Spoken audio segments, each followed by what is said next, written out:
Welcome learners. So let us define electric flux. Electric flux क्या होता है? Means electric flux जानने से पहले हमें क्या जानना पड़ेगा? फ्लक्स। फ्लक्स मींस क्या होता है? फ्लो। फ्लक्स मींस क्या होता है? फ्लो। ठीक है। और इलेक्ट्रिक फ्लक्स मींस क्या होता है? Electric field flow in a unit surface. ठीक है। Electric field flow in a normal surface, unit नहीं, नॉर्मल सरफेस। यानी जितनी इलेक्ट्रिक फील्ड लाइंस हमारी नॉर्मल सरफेस से फ्लो होती है यूनिट टाइम में, उसी को क्या कहते हैं हम लोग? इलेक्ट्रिक फ्लक्स कहते हैं। सो यहाँ पे हम क्या लिख सकते हैं इसको? यहाँ पे फाई इक्वल टू क्या लिख सकते हैं हम? Wait a minute. Phi equal to E A, E dot A लिख सकते हैं। ठीक है। तो फाई क्या डिफाइंड है? ई डॉट ए। यहाँ पे ई क्या है? इलेक्ट्रिक फील्ड, और ए क्या है? एरिया। अच्छा याद रखिएगा, मैंने कहा नॉर्मली फ्लो होना चाहिए ना। लो लेट से ये हमारा इलेक्ट्रिक फील्ड हो गया, और ये हमारा क्या हो गया? ये सरफेस है, और इसका नॉर्मल क्या हो जाएगा? ये तो इसी डायरेक्शन में हो जाएगा। ठीक है। ये इलेक्ट्रिक फील्ड हो गया, ये इसका नॉर्मल हो गया। तो यहाँ से हम फाई इक्वल टू ई ए लिख सकते हैं आराम से। अब हम क्या करेंगे? यहाँ पे लेट से हमारा अब इलेक्ट्रिक फील्ड लाइंस कुछ ऐसे है। ठीक है। और इसका जो नॉर्मल है वो कैसे है? यहाँ पे इस टाइप में दिया गया है। ये नॉर्मल हो गया हमारा एरिया का, और ये क्या हो गया? मेरा इलेक्ट्रिक फील्ड हो गया। ठीक। तो अब हमें क्या करना है? जो इलेक्ट्रिक फील्ड होना चाहिए वो नॉर्मल टू द सरफेस होना चाहिए। ठीक। यानी इसके अलोंग, एन कैप के अलोंग होना चाहिए। तो यहाँ से लेट से ये हमारा थीटा क्रिएट कर रहा है इलेक्ट्रिक फील्ड लाइंस। तो इसका नॉर्मल के डायरेक्शन में कंपोनेंट क्या हो जाएगा? ई कॉस थीटा हो जाएगा। तो यहाँ से हम लोग क्या कर लेंगे? पाई इक्वल टू मेरा क्या आ जाएगा? ई कॉस थीटा मुझे मिल गया, और हमारा एरिया पहले से था। तो यहाँ से पाई इक्वल टू क्या मिल जाएगा? ई ए कॉस थीटा। और ई ए कॉस थीटा को क्या लिख सकते हैं? Vector E dot vector A लिख सकते हैं। ठीक है। सो ये हो गया मेरा इलेक्ट्रिक फ्लक्स, और यहाँ पे ई डिनोट कर देंगे, यानी इलेक्ट्रिक फ्लक्स। और फ्लक्स किसी भी क्वांटिटी का हो सकता है, किसी भी वेक्टर क्वांटिटी का हो सकता है। यदि कोई भी हमारी वेक्टर क्वांटिटी किसी सरफेस के नॉर्मल ये फ्लो हो रही है, तो उसको उस वेक्टर का फ्लक्स कह देते हैं। सो यहाँ पे इसकी प्रॉपर्टी के बारे में बात कर लेते हैं। ठीक है। जो इलेक्ट्रिक फ्लक्स होता है हमारा, वो स्केलर क्वांटिटी होता है। क्यों? क्योंकि दो वेक्टर का डॉट प्रोडक्ट हमेशा स्केलर होता है यहाँ से। और इसकी जो यूनिट होती है वो वोल्ट मीटर होती है। एंड इसको हम लोग न्यूटन मीटर स्क्वायर पर कूलम्ब भी लिख सकते हैं। इसका जो डायमेंशन फार्मूला होता है वो एम एल के पावर 3, टी के पावर -3 और ए के पावर -1 होता है। और याद रखिएगा, जो हमारा फ्लक्स होता है वो कभी भी चार्ज डिस्ट्रीब्यूशन पे डिपेंड नहीं करता है, बल्कि distance between them inside the close surface पे ही ये डिपेंड करता है। ठीक। तो आगे डिफाइन करते हैं गॉस लॉ को। तो इलेक्ट्रिक फ्लक्स का ये प्रॉपर्टी है, और गॉस लॉ का यूज हम इलेक्ट्रिसिटी में हर जगह करते हैं। ठीक। इलेक्ट्रोस्टैटिक्स में हर जगह गॉस लॉ का यूज करते हैं। इससे क्या हो जाता है? किसी भी क्वेश्चंस को सॉल्व करना हमारे लिए बहुत इजी हो जाता है। इजीली वैसे हम इस क्वेश्चन को सॉल्व कर सकते हैं। तो यहाँ से हमें ये क्या डिफाइन करता है कि जो इलेक्ट्र हमारा गॉस लॉ है, बेटा मिनट, जो गॉस लॉ है ना, वो जो गॉस लॉ है वो क्या करता है कि ये जो हमारा हमने अभी जस्ट डिफाइन किया था क्या? मैग्नेटिक सॉरी इलेक्ट्रिक फ्लक्स ना। तो ये क्या होता है? ये जो इलेक्ट्रिक फ्लक्स होता है, यानी टोटल फ्लक्स किसी भी इनक्लोज लूप में, ठीक, किसी भी क्लोज सरफेस में, क्लोज लूप में, जो हमारा टोटल फ्लक्स होता है वो क्या होता है? 1/एप्सिलॉन नॉट टाइम्स, और इस क्लोज लूप में, ठीक है, जितने चार्ज हैं उनका सम। ठीक। ये होता है हमारा गॉस लॉ। यानी इसको मैथमेटिकली कैसे लिख सकते हैं? जो गॉस लॉ होता है उसके अकॉर्डिंग जो हमारा फ्लक्स होता है, फ्लक्स यानी फाई, वो क्या होता है कि 1/एप्सिलॉन naught times and charge enclosed in the close surface. इसको हम इस तरह से डिफाइन कर सकते हैं। अच्छा, तो इसके लिए पहले लेट्स से ये क्या है? हमारा एक सरफेस है। ठीक है। यहाँ पे छोटा सा कट लिया, और यहाँ पे इसका क्या है? एरिया, डीएस एरिया है। ठीक। यहाँ से इसका नॉर्मल ऊपर की ओर गया, और इलेक्ट्रिक फील्ड भी इस पॉइंट के कारण यहाँ पे ऊपर की ओर जाएगा। तो यहाँ से हमको क्या डिफाइन करना है कि हमारा फ्लक्स क्या होगा? ठीक। तो फ्लक्स इक्वल टू, अच्छा, छोटे से एरिया के लिए कि छोटा सा फ्लक्स आएगा तो डी फाई फ्लक्स आएगा, और हमारा इलेक्ट्रिक फील्ड ई है डॉट, और ये क्या हो जाएगा? मेरा छोटा सा एरिया है, डीएस एरिया है। तो यहाँ से टोटल एरिया कितना हो जाएगा मेरा? सॉरी, टोटल फ्लक्स कितना हो जाएगा? इसको इंटीग्रेट कर देंगे और क्लोज लूप इंटीग्रेशन करेंगे, यानी इस लूप में ही हम लोग इंटीग्रेशन करेंगे। ई डॉट टीएस, यानी हमारा जो फ्लक्स हो गया वो क्या हो गया, close loop surface integration of the electric field, और ये किसके इक्वल हो जाता है हमारा, क्यू अपॉन एप्सिलॉन नॉट के इक्वल हो जाता है। ये हो गया हमारा रिलेशन। ठीक है। सो इसके बाद हमें क्या बताना है इसमें, कि इसके बाद हमें डिफाइन करना है क्या, कि इलेक्ट्रिक फ्लक्स की प्रॉपर्टी क्या क्या होती है। सो इसकी जो पहली प्रॉपर्टी है वो क्या होता है, जो फ्लक्स होता है हमारा वो गॉसियन। अच्छा, यहाँ पे जो हमने सरफेस चूज किया था, उस गॉस लॉ में जो इमेजिनरी सरफेस चूज करते हैं उसको गॉसियन सरफेस कहते हैं। ठीक है।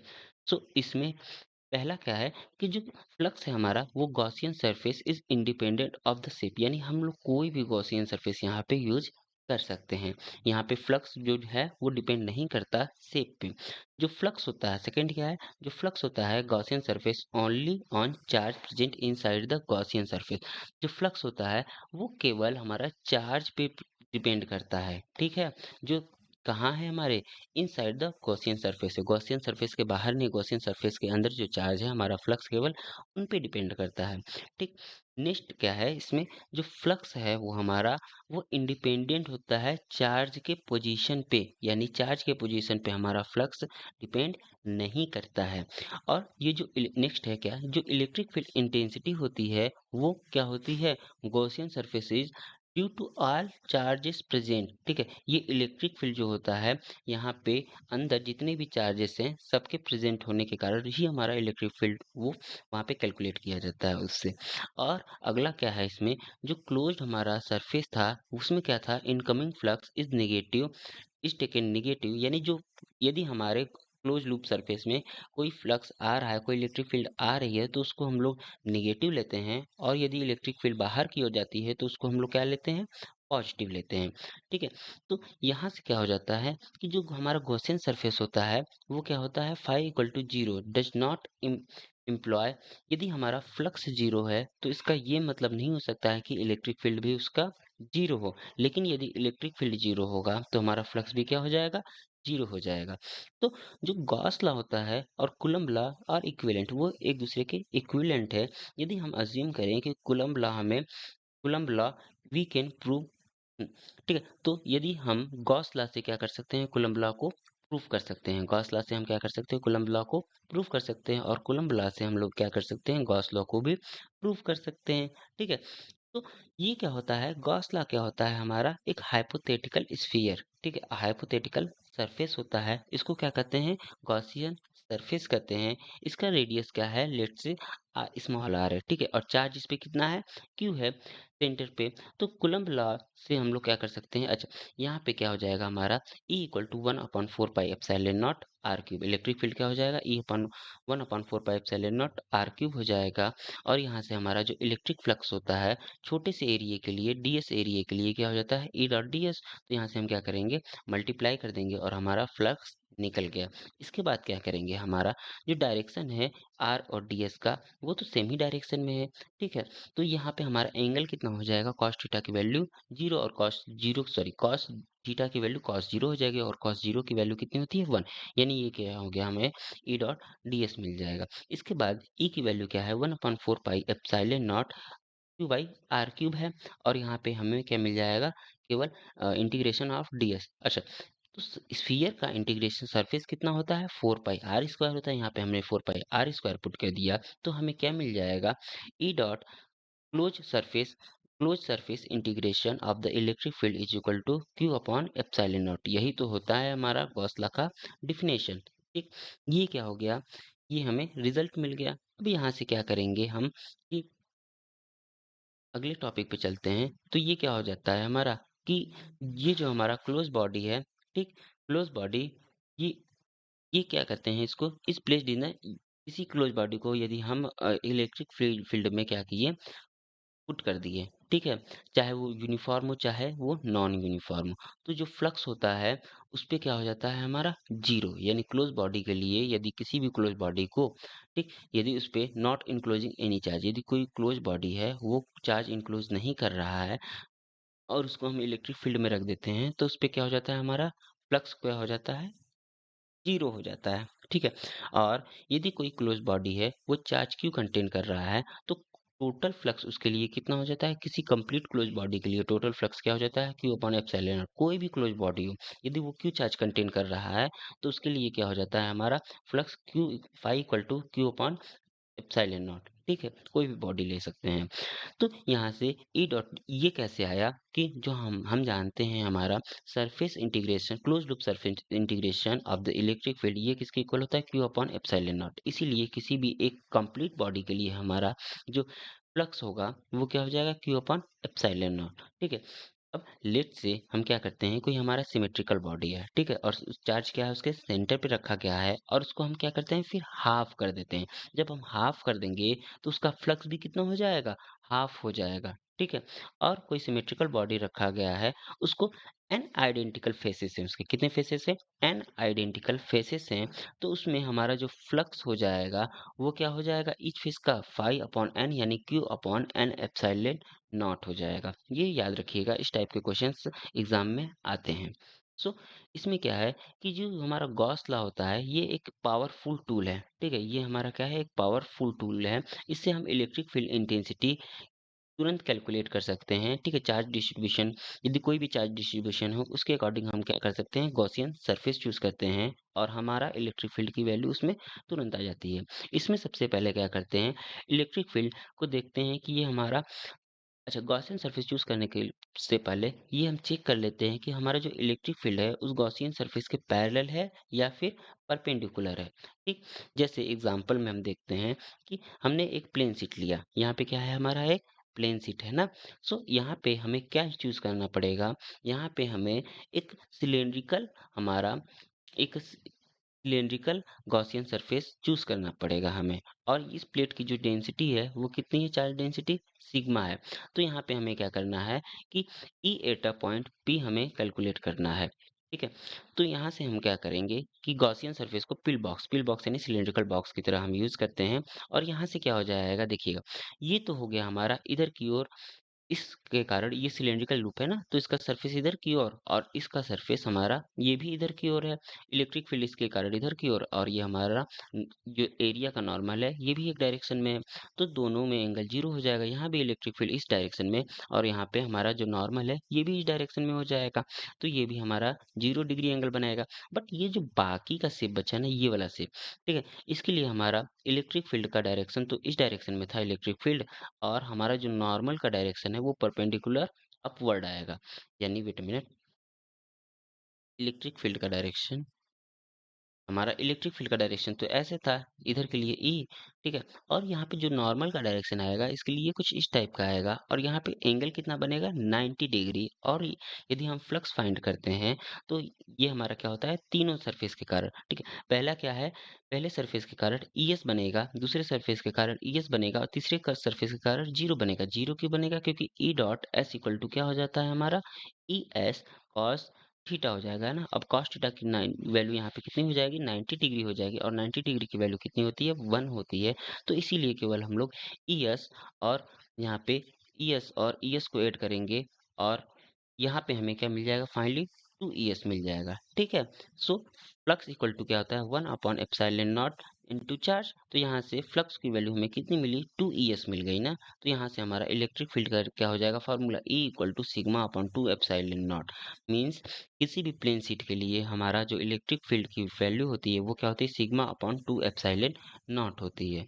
सो नेक्स्ट टॉपिक पे चलते हैं कि जैसे यहाँ पे ई इक्वल टू क्या हो जाता है, यदि हमारा इलेक्ट्रिक फ्लक्स जीरो है, वेट अ मिनट, यदि हमारा इलेक्ट्रिक फ्लक्स क्या है, जीरो है, इलेक्ट्रिक फ्लक्स नहीं, सॉरी, इलेक्ट्रिक फील्ड क्या है, जीरो है, तो हमारा जो फ्लक्स होगा वो भी जीरो हो जाएगा। यदि फ्लक्स जीरो हुआ तो हमारा जो चार्ज हो जाएगा वो भी जीरो हो जाएगा। ठीक है, लेकिन यदि हमारा चार्ज जीरो है तो हमें क्या मिलेगा, इलेक्ट्रिक फ्लक्स भी जीरो हो जाएगा। और यहाँ पे ये जरूरी नहीं है कि इसमें इलेक्ट्रिक फील्ड भी हमारा जीरो ही हो। ठीक है, इफ जैसे हमारा क्या हो जाएगा, डाइपोल के लिए, डाइपोल के लिए हमारा चार्ज, नेट चार्ज तो जीरो होता है लेकिन हमारा उसके लिए, सॉरी, नेट चार्ज जीरो होता है, उसके लिए फ्लक्स भी जीरो होता है, लेकिन हमारा इलेक्ट्रिक फील्ड डाइपोल के लिए जीरो नहीं होता है। ओके, सो यहाँ पे क्या है, कोई भी प्लेन शीट के बजाय हम क्या ले, एक चार्ज कंडक्टर ले। ठीक है, यदि किसी भी प्लेन शीट के बजाय हम क्या ले, एक चार्ज कंडक्टर ले, तो चार्ज कंडक्टर के लिए क्या हो जाता है, वेट अ मिनट। हुँ, तो चार्ज कंडक्टर के लिए क्या हो जाता है, यहाँ से डिफाइन करना करते हैं, ओके। सो यहाँ पे क्या हो गया कि ये हमारा क्या कह रहा है इस क्वेश्चन में कि हम यदि चार्ज कंडक्टर ले, तो चार्ज कंडक्टर के लिए क्या हो जाएगा हमारा, इनसाइड इलेक्ट्रिक फील्ड 0 हो जाएगा। सो इसको कैलकुलेट करने के लिए हमें क्या करना पड़ेगा, यहाँ पे एग्जांपल लेते हैं, ठीक है। ये क्या हो गया हमारा, चार्ज कंडक्टर हो गया। इस पे क्या हो गया हमारा, ये एक पे पॉजिटिव चार्ज होता है, यहाँ पे सिग्मा पॉजिटिव कह लेते हैं और यहाँ पे सिग्मा नेगेटिव कह लेते हैं, ठीक है। अच्छा, पॉइंट इस पॉइंट पे यदि इस रीजन में हमें फाइंड करना है, तो पॉजिटिव के कारण इलेक्ट्रिक फील्ड हमारा अपवर्ड बाहर की ओर जाएगा और नेगेटिव के कारण इस डायरेक्शन में जाएगा, ठीक है। ये इस प्लेन शीट के लिए हो गया। इस डायरेक्शन में फाइंड इधर फाइंड करना है, तो नेगेटिव के कारण इसकी ओर आएगा और पॉजिटिव के कारण ये बाहर की ओर जाएगा, और बीच में क्या हो जाएगा, पॉजिटिव के कारण दूर जाएगा और नेगेटिव के कारण इसकी ओर आएगा, ठीक। ये हो जाता है कुछ इस टाइप का स्ट्रक्चर इसका मिल गया हमें। तो यहाँ से ये क्या हो जाएगा, सिग्मा अपॉन इसके लिए फ्लक्स कितना होगा, सिग्मा अपॉन 2 एप्सिलॉन नॉट, इसके लिए भी क्या हो जाएगा, सिग्मा अपॉन 2 एप्सिलॉन नॉट। इन दोनों को अपोजिट डायरेक्शन में, यानी नेट क्या आ जाएगा हमारा, फ्लक्स 0 आ जाएगा, ठीक है। सो इसमें कितना आ जाएगा, वेट अ मिनट, नेट हमारा इलेक्ट्रिक फील्ड 0 आएगा ना, तो ये इलेक्ट्रिक फील्ड की वैल्यू। यहाँ पे क्या आ जाएगा हमारा, ये भी same sigma upon 2 epsilon naught आ जाएगा इधर के कारण, और इधर के कारण भी सिग्मा अपॉन 2 एप्सिलॉन नॉट आ जाएगा। यहाँ पे इन दोनों को माइनस करेंगे क्योंकि अपोजिट डायरेक्शन में है, यानी नेट इलेक्ट्रिक फील्ड क्या आ गया हमारा, 0। बीच की बात कर लेते हैं, बीच में दोनों एक ही डायरेक्शन में जा रहे हैं, यानी sigma upon 2 epsilon not plus sigma upon 2 epsilon not, यानी कितना हो जाएगा हमारा, सिग्मा अपॉन एप्सिलॉन नॉट। ये हो गया हमारा इलेक्ट्रिक फील्ड की वैल्यू इनसाइड द कंडक्टर, ठीक है, यही कहा गया है इसमें। So sigma upon epsilon naught हमें मिल गया। अब हम क्या करेंगे, अगले टॉपिक पे चलते हैं कि ये डिफरेंट डिफरेंट शेप्स के लिए हमें क्या करना है कि वैल्यू फाइंड करनी है, इलेक्ट्रिक फ्लक्स की वैल्यू क्या हो जाएगी। तो यहाँ पे आपको इजी होगा, मैंने एक चार्ट क्रिएट कर दिया है। तो यहाँ से आपका एक सिलेंड्रिकल क्यूब के लिए, ठीक है, सिलेंड्रिकल यदि बॉडी है, इलेक्ट्रिक फील्ड है, एक सरफेस दिया गया है, तो फाई इक्वल टू कितना हो जाएगा, इनसाइड इनसाइड हमारा कितना हो जाएगा, माइनस पाई आर स्क्वायर ई, ई ए होता है ना, तो माइनस पाई आर स्क्वायर ई। तो फाई आउट कितना हो जाएगा, इस साइड के लिए, इन साइड के लिए हमारा, इन साइड के लिए pi minus pi R square E, और आउटसाइड के लिए हमारा कितना हो जाएगा, पाई आर स्क्वायर ई। तो नेट कितना हो जाएगा हमारा, फ्लक्स 0 हो जाएगा। तो ये हाफ हमारा स्फीयर है, इसके लिए कितना हो जाएगा, इसके लिए फाई इनसाइड क्या हो जाएगा, सर्कुलर के लिए minus pi R square E, और आउटसाइड के लिए क्या हो जाएगा हमारा, कर्व्ड सरफेस के लिए पाई आर स्क्वायर ई। तो इसमें भी क्या हो जाएगा हमारा, नेट 0, ठीक। यहाँ पे क्या है कि एक हमारा सिमेट्रिक क्या रखा गया है, क्यूबिक क्यूबिक सिस्टम रखा गया है, उसके लिए हमें क्या करना है, इसके लिए भी हमारा टोटल फ्लक्स क्या आ जाएगा, 0 आ जाएगा, ठीक है। और यहाँ पे क्या रखा है, एक हेमिस्फीयर, ठीक। यहाँ पे इसके परपेंडिकुलर लाइन में, ये देखिएगा इसके अलोंग लाइन में रखा गया है, यहाँ पे इसके परपेंडिकुलर में रखा गया है, ठीक है। तो इसके लिए भी हमारा फ्लक्स क्या आ जाएगा, 0 आ जाएगा। अब यहाँ पे क्या है कि इलेक्ट्रिक फील्ड इज रेडियल, ठीक। इलेक्ट्रिक फील्ड क्या होती है, इसके रेडियली रखा गया है, यानी ये किया गया है, इस पॉइंट से इलेक्ट्रिक फील्ड हमारा वेरी कर रहा है। तो इसके लिए फाई इक्वल टू क्या कितना हो जाएगा, इसका एरिया, सॉरी इसका एरिया, एरिया क्या होता है हेमिस्फीयर का, half, sorry 2 pi R square होता है, और ये क्या होता है हमारा, क्यू, ठीक है, area into electric field. Electric field क्या होती है, Q upon 4 pi epsilon not, R का स्क्वायर होता है। तो यहाँ से sigma Q upon 2 epsilon naught हमें हेमिस्फीयर के लिए मिल जाएगा, जब क्या हो, इसके रेडियली इलेक्ट्रिक फील्ड हमारी फ्लो हो रही हो। तो नेक्स्ट क्या है यहाँ पे, एक यहाँ, वेट अ मिनट, यहाँ पे क्या दिया गया है, एक इसको कट कर दिया गया, ठीक है। यहाँ पे एक बॉडी थी, यहाँ पे एक स्फीयर था, उसको कट कर दिया गया, यानी इस शेप में कन्वर्ट कर दिया गया। तो हमें पता है कि फुल बॉडी के लिए कितना होता है, क्यू अपॉन एप्सिलॉन नॉट। तो हाफ बॉडी के लिए क्या हो जाएगा हमारा, क्यू अपॉन 2 एप्सिलॉन नॉट मिल जाएगा हमें। और यहाँ पे क्या है, एक सिलिंड्रिकल है, इसको ऊपर से कट कर दिया जा रहा है। अच्छा, फुल सिलेंडर बॉडी के लिए कितना हो जाता है, क्यू अपॉन एप्सिलॉन नॉट ना। तो हाफ सिलेंडर बॉडी के लिए हमारा कितना हो जाएगा, क्यू अपॉन 2 एप्सिलॉन नॉट। और यहाँ पे दो क्यूबिक बॉक्स थे, एक दूसरे से अटैच थे, और चार्ज हमारा सेंटर पे रखा हुआ था। तो इसके लिए क्या हो जाएगा हमारा, यहाँ पे इसके लिए इसको फिर हमने हाफ कर दिया। यदि हाफ कर दिया तो टोटल बॉडी से हमारा क्यू अपॉन एप्सिलॉन नॉट निकल रहा था, हाफ बॉडी से हमारा कितना निकलेगा, क्यू अपॉन 2 एप्सिलॉन नॉट निकलेगा, ठीक है। अब इसमें क्या है कि ये चार्ज है, ठीक है, और यहाँ पे कितने बॉक्सेस है, 1 2 3 4, ठीक है, 8 बॉक्सेस है, ठीक। यहाँ पे चार्ज रखा गया है, यहाँ पे हमारे 8 बॉक्सेस है, और ये कॉर्नर पे रखा गया था, चार्ज हमारा क्या था, कॉर्नर पे रखा गया, यानी क्यूब के किसी कॉर्नर में चार्ज रखा जाएगा, तो क्या होगा? देखिएगा, ये जो कॉर्नर है, ये किससे अटैच होता है? ये फुल बॉडी के लिए तो क्यू अपॉन एप्सिलॉन नॉट होगा, लेकिन इसको कंप्लीट कितने करेंगे? इसको कंप्लीट करेंगे, हमारे कितने कॉर्नर्स होते हैं? 8 कॉर्नर्स ना? तो 1, 2, 3, 4 और ये पीछे ये देखिए, ये कितने इलेक्ट्रॉन्स को शेयर करेगा? यहाँ से कितने बॉक्सेस कंप्लीट हो सकते हैं इसको?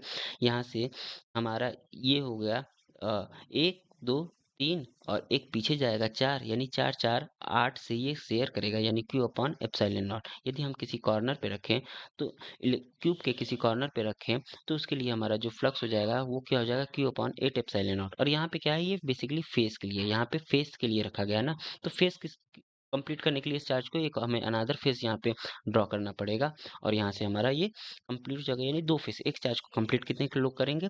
दो फेस करेंगे, तो क्यू अपॉन 2 एप्सिलॉन नॉट हो जाएगा। अब यहाँ पे हम क्या रखे हैं? एज पे रखे हैं ना, तो टोटल एज कितने होते हैं हमारे? देखिए, कार्नर तो 8 होते हैं, इसलिए इसको 8 कंप्लीट करेगा और एज जो होती है वो कितनी होती है? यहाँ पे इसको कितने कंप्लीट करेंगे? देखिएगा, यहाँ पे लेट से मैंने चार्ज को रखा, ठीक है? तो इसको कंप्लीट कितने करेगा? एक क्यूब पीछे चला जाए, ठीक? एक क्यूब ऊपर आ जाए इधर और एक क्यूब पीछे चला जाए, एक क्यूब इधर आ जाए, एक क्यूब इधर आ जाए और ये एक क्यूब ऑलरेडी था, यानी 4 हमें कॉर्नर्स की ज़रूरत पड़ेगी इसके लिए, ठीक? तो इसके लिए फाई इक्वल टू कितना हो जाएगा? Q upon 4 epsilon not. जितनी की ज़रूरत पड़ी उससे हमने क्या किया? यहाँ पे डिवाइड कर दिया। सो नेक्स्ट टॉपिक पे चलते हैं। ये क्या है? इसमें हमें इलेक्ट्रिक फील्ड फाइंड करना है किसी भी सॉलिड कंडक्टिंग और फिर होलो स्फीयर के लिए, जब हमारा क्या हो इसमें अ, किसकी यूज से करना है? हमें ये गॉसियन सरफेस की यूज से करना है, ठीक है? गॉस लॉ की यूज से करना है। तो इसको हम लोग कैसे करेंगे? इसको करने के लिए हमें क्या करना पड़ेगा? गॉस लॉ को यूज करना पड़ेगा। जब क्या है हमारा, ये आउटसाइड हो, जब हमारा क्या हो, ये आउटसाइड हो, तो आउटसाइड के लिए यहाँ पे लेट से एक हमने बाहर क्या लिया? आउटसाइड का है ना, तो आउटसाइड के लिए हमने गॉसियन सरफेस को क्या किया? आउटसाइड बना लिया। तो ये पॉइंट है ना, यहाँ पे क्या हो जाएगा? गॉस लॉ अप्लाई करेंगे तो फाई इक्वल टू कितना हो जाता है? Integration of E dot DS या फिर डीए कह लेते हैं ना, यहाँ पे डीए कट लिया तो डीए, ठीक है? अच्छा, यहाँ पे इलेक्ट्रिक फील्ड भी इसी डायरेक्शन में है हमारा और इसका नॉर्मल भी इसी डायरेक्शन में है, तो दोनों में एंगल कितना हो गया हमारा? 0 डिग्री। यानी ये क्या हो जाएगा हमारा? E D A cos 0 degree, और कॉस 0 डिग्री की वैल्यू कितनी होती है? 1। और इलेक्ट्रिक फील्ड हमारा यूनिफॉर्म है तो ये बाहर आ जाएगा, कांस्टेंट इलेक्ट्रिक फील्ड है और ये हमारा इंटीग्रेशन केवल किसका बनेगा? डीए का बनेगा। और डीए का इंटीग्रेशन स्फीयर के लिए कितना होता है? 4 पाई r स्क्वायर। इस गॉसियन सरफेस का हमारा जो स्फीयर सरफेस होगा वो कितना हो जाएगा? सरफेस एरिया 4 पाई r स्क्वायर। तो ई और 4 पाई r स्क्वायर ये किसके इक्वल होता है? Q enclose upon epsilon not के ना। तो यहाँ से हमें क्या मिल जाएगा? इस बॉडी में कितने चार्ज इंक्लोज है? यदि आप यहाँ पे क्यू रखेंगे तो ये क्यू क्या करेगा? अपने स्फीयर पे फैल जाएगा क्यू चार्ज। तो यहाँ पे केवल क्यू चार्ज है और Q divided by epsilon nought हो जाएगा। तो यहाँ से हमें क्या मिल जाएगा?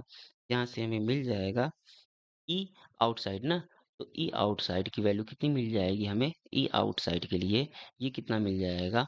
क्यू अपॉन 4 पाई r स्क्वायर यहाँ पे एप्सिलॉन नॉट कह देते हैं ना, एप्सिलॉन नॉट r स्क्वायर। तो ये ई आउटसाइड के लिए मिल गया हमें, ठीक है? अच्छा, इसको कुछ और कन्वर्ट कर लेते हैं। कुछ और कहने का मतलब है कि कभी कभी ये सरफेस और सरफेस में पूछ देता है, ठीक है? Surface wait a minute, surface charge density और वॉल्यूम चार्ज डेंसिटी में ये कभी कभी पूछ देता है।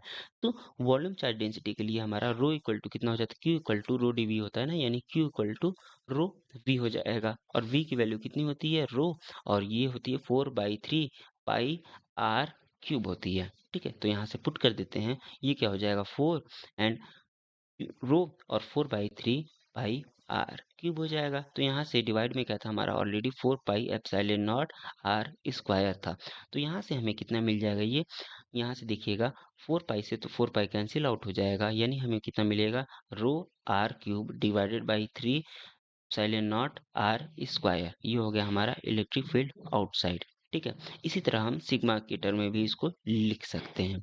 अब हमें क्या करना है कि एट सरफेस के लिए हमें क्या करना है? Simply R small R equal to capital R put कर देना है, यानी इलेक्ट्रिक फील्ड हमें कितनी मिल जाएगी? क्यू अप यहाँ पे Q upon 4 pi epsilon naught, और यहाँ पे क्या हो जाएगा हमारा? यहाँ पे आर स्मॉल आर स्क्वायर था, यहाँ पे कैपिटल आर स्क्वायर हो जाएगा। और यहाँ पे क्या हो जाएगा, रो के टर्म में इक्वल टू रो, एंड यहाँ पे क्या था हमारा, वेट देख लेते हैं। यहाँ पे हमें क्या मिला था, आर क्यूब ना, तो यहाँ से क्या हो जाएगा, आर क्यूब और डिवाइडेड बाई 3 एप्सिलॉन नॉट, और स्मॉल आर की जगह हमको कैपिटल आर पुट करना है, यानी ये क्या हो जाएगा हमारा, यहाँ पे हमें मिल जाएगा कितना, E equal to rho and R upon 3 epsilon naught, ये हमें मिल गया एट द सरफेस के लिए। ठीक है, तो इसका कर्व, अच्छा इन साइड निकाल लेते हैं, फिर उसका हम लोग कर्व फाइंड करेंगे। ठीक, तो इन साइड के लिए बेसिकली क्या हो जाएगा, इन साइड के लिए यदि हम फाइंड करना चाहे तो, अच्छा यहाँ पे ये क्या है, होलो स्फीयर है ना, याद रखिएगा यदि कोई होलो स्फीयर है तो यदि हम सेंटर में चार्ज रखते हैं तो वो हमारा चार्ज कहाँ जाता है, सरफेस पे डिस्ट्रीब्यूट हो जाता है, ये इक्विपोटेंशियल सरफेस के कारण होता है। ठीक, वो हम अभी डिफाइन करेंगे।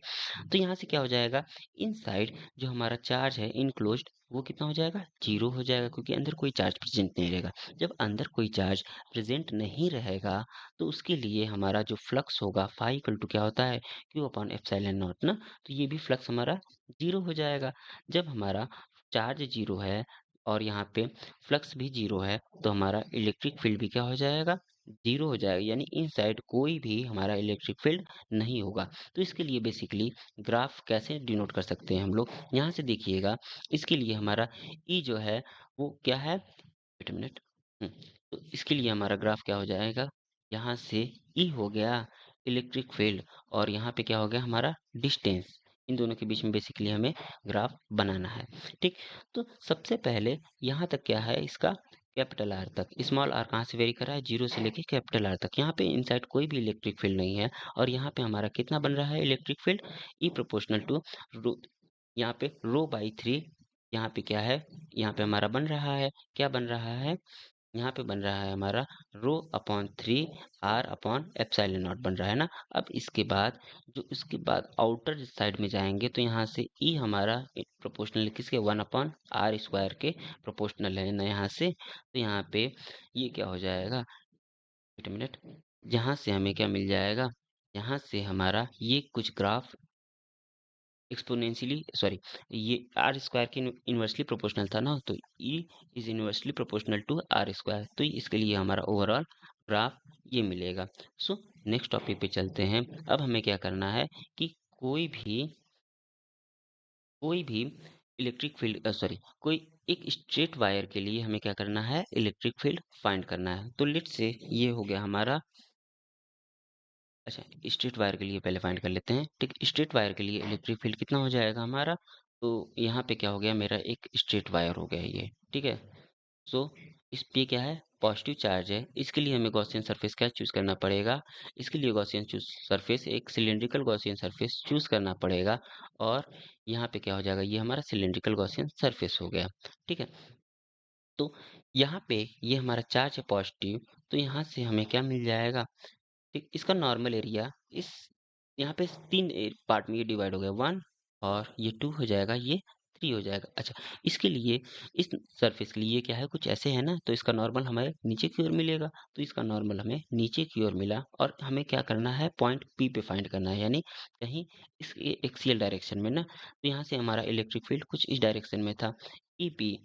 ठीक है, इलेक्ट्रिक फील्ड का डायरेक्शन था, यहाँ भी सेम हमारा इलेक्ट्रिक फील्ड का डायरेक्शन कुछ इस डायरेक्शन में था, ई पी, और यहाँ पे इसका नॉर्मल ऊपर की ओर जाएगा एन के, और ये 90 डिग्री बनाया, ये भी 90 डिग्री बनाया, और ये जो सरफेस है यहाँ पे हमें फाइंड करना है, इसके कारण हमारा इलेक्ट्रिक फील्ड कुछ इस डायरेक्शन में जाएगा, और ये क्या हो जाएगा मेरा इलेक्ट्रिक फील्ड, इसका नॉर्मल भी हमारा इसी डायरेक्शन में जाएगा। तो हमारा जो फ्लक्स होता है वो क्या होता है, वो तीनों का क्या हो जाएगा, पहले वन का एरिया, 1 के लिए और +2 के लिए +3 के लिए। ठीक है, तो पहले फ्लक्स फाइंड कर लेते हैं ओवरऑल, तो ये क्या हो जाएगा मेरा ई, और इसका एरिया ए, A1 कह लेते हैं इसका। ठीक है, और एंगल कितना है, cos 90 डिग्री, तो ये तो हमारा जीरो हो जाएगा। ठीक है, दूसरे वाले के कारण क्या हो जाएगा, ई A2, और ये क्या हो जाएगा cos 0 डिग्री, और यहाँ से तीसरे वाले के लिए क्या हो जाएगा हमें ई A1, A1 ही कह लेते हैं क्योंकि दोनों का एरिया तो सेम होगा। और ये क्या हो जाएगा कॉस 90 डिग्री, तो ये भी हमारा क्या हो जाएगा 0 हो जाएगा। यानी टोटल फ्लक्स हमें कितना मिला E। और ए की वैल्यू क्या होती है इसके लिए, जो हमारा ऊपर का सरफेस होता है इसके लिए एरिया क्या होता है 2 पाई आर यल होता है। ठीक है, लेट से इसका रेडियस कितना है आर और इसका लेंथ कितना है हमारा एल है। तो 2 पाई आर यल हो जाएगा। और यहाँ से हमें क्या मिल जाएगा, ये किसके इक्वल होता है charge enclosed divided by epsilon not. ठीक है, अच्छा, तो ये हमें मिल गया फ्लक्स। तो यहाँ से हमारा जो इलेक्ट्रिक फील्ड आएगा वो कितना आ जाएगा Q upon 2 pi R L and Q upon 2 pi R L. और के साथ हमें क्या मिल जाएगा एप्सिलॉन नॉट। अच्छा, Q बाई एल को क्या कहते हैं लेमडा कहते हैं ना, यानी lambda upon 2 pi epsilon naught, 2 pi epsilon not R. ठीक, तो ये हमारा ये इलेक्ट्रिक फील्ड हो गया किसी भी स्ट्रेट वायर के लिए। इलेक्ट्रिक फील्ड की वैल्यू क्या हो जाएगी lambda upon 2 pi epsilon not R हो जाएगी। सो अब हमें क्या करना है कि एक चार्ज प्लेन शीट के लिए फाइंड करना है। वहाँ पे हमने प्रीवियस में फाइंड किया था। सो यहाँ पे हमने वेट अ मिनट, यहाँ पे हमने फाइंड किया था। लेट से फिर से फाइंड कर लेते हैं। ठीक है, तो यहाँ पे क्या हो जाएगा हमारा कि एक प्लेन चार्ज शीट है ना, यहाँ पे क्या है एक प्लेन चार्ज शीट है। एक प्लेन चार्ज शीट पहले बना लेते हैं यहाँ से हम। अब क्या करते हैं कि इसमें क्या है कि पॉजिटिव पॉजिटिव पॉजिटिव पॉजिटिव, इसके लिए क्या हो जाएगा हमें गॉसियन सरफेस का एक सिलेंड्रिकल लूप का गॉसियन सरफेस यूज करना पड़ेगा। और ये हो गया हमारा सिलेंड्रिकल लूप का गॉसियन सरफेस, ये इसको पेनिट्रेट कर रहा है, बीच से जा रहा है ना इसके।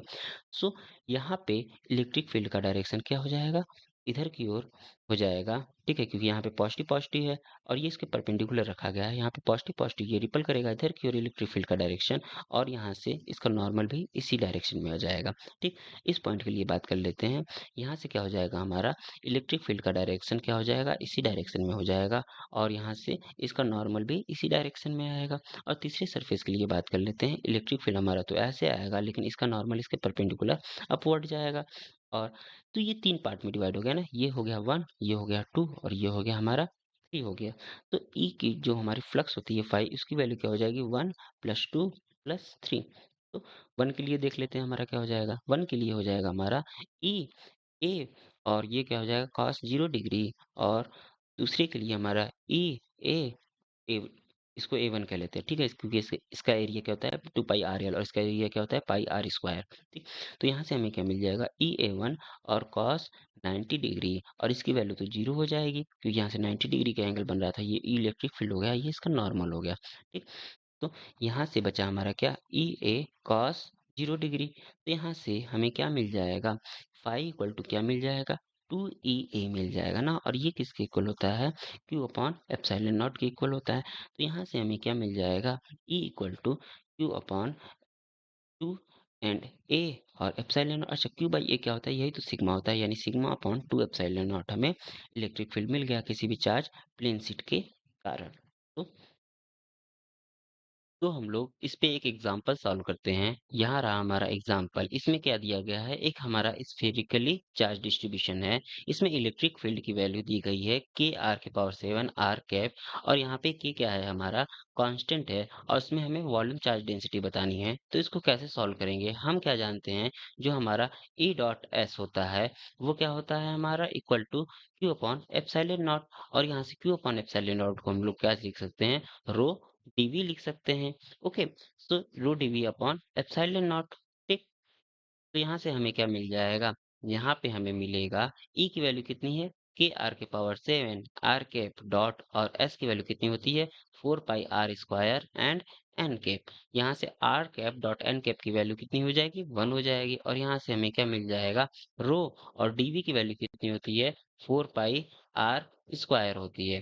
ठीक, तो यहाँ से हमें क्या मिल जाएगा, इसको सॉल्व करेंगे तो हमें मिल जाएगा यहाँ से के पाई 4 के पाई एंड आर के पावर 9 मिल जाएगा। और इधर हमें क्या मिल जाएगा रो, और इस यहाँ पे डी आर भी होगा ना, तो यहाँ से मिल जाएगा कितना रो, और यहाँ पे 4/3 पाई 4/3 पाई आर क्यूब मिल जाएगा। ठीक है, तो यहाँ से हमें क्या दिख रहा है 4 से 4 पाई कैंसिल आउट हो जाएगा, और यहाँ पे हमें आर की वैल्यू कितनी मिल रो की वैल्यू कितनी मिल जाएगी 3 के एंड आर के पावर 3 के।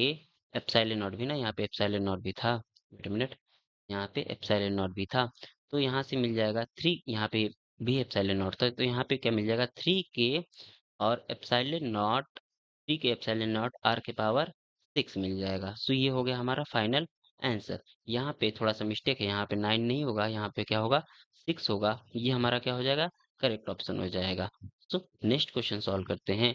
इस क्वेश्चन में क्या है कि दो डायग्राम दिए गए हैं, ठीक है, और ये क्या है, चार्ज हेमिस्फीयर है, इसका रेडियस क्या है r है, और इसमें वॉल्यूम चार्ज डेंसिटी इसकी कितनी है, रो है। यहाँ पे electric field at a point 2r हमें बताना है, ठीक है, distance above the centre of the distance, यानी यहाँ से हमें 2r के डिस्टेंस पे इलेक्ट्रिक फील्ड की वैल्यू बतानी है।